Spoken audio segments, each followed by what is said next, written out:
Direction Valréas, les lavandes, le soleil, les cigales, dans l'enclave des papes.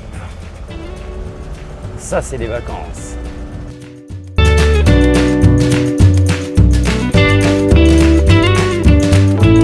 Située au cœur de la Drôme provençale, Valréas est une enclave vauclusienne.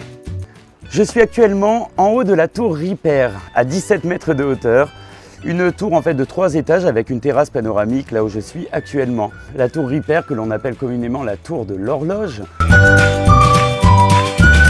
Comme vous pouvez le voir ici, la cloche, la Charançol, qui a été installée en 1548.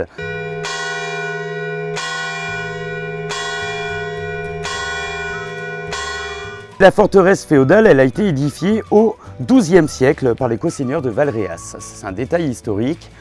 D'ici, on voit des tas de monuments magnifiques. Juste sur ma droite, il y a l'église Notre-Dame de Nazareth. Derrière moi, et que nous verrons un peu plus en détail, le château Simiane. Et puis, si on regarde loin à gauche, on a la chance de pouvoir admirer le château de Grignan et la tour de Chamareix. Autre détail historique, il faut savoir que dans cette tour, eh bien, au sous-sol, on gardait les gens emprisonnés jusqu'à la Révolution française. Petit détail de l'histoire. Lorsqu'on visite la tour, effectivement, on voit des pierres avec des gravures de prisonniers. Mais pour l'heure, pour parler de choses un peu plus gaies, vous allez pouvoir regarder le panorama exceptionnel que nous propose cette terrasse au 4e étage de la tour Ripert.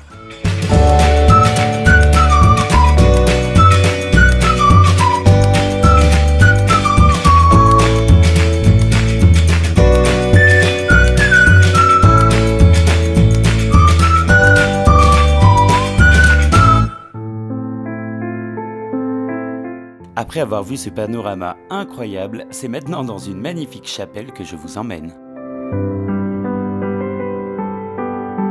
Je suis dans la chapelle des Pénitents Blancs.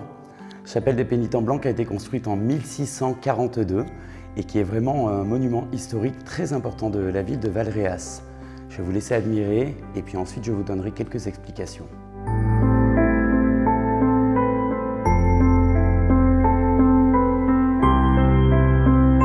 Les Pénitents Blancs est une confrérie créée au début du XVIe siècle, affiliée à un ordre religieux.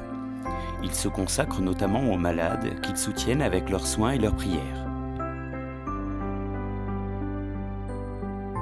Le plafond de la chapelle possède d'admirables caissons peints de rosaces et de niveaux d'acanthe en trompe-l'œil.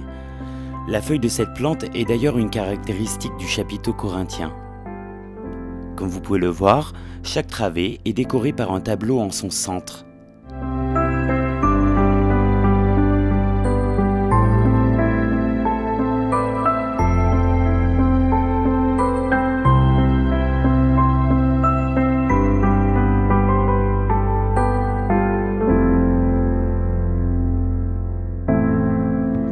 La chapelle des Pénitents Blancs possède de nombreuses œuvres illustrant des extraits bibliques qui nous plongent dans une atmosphère de recueillement.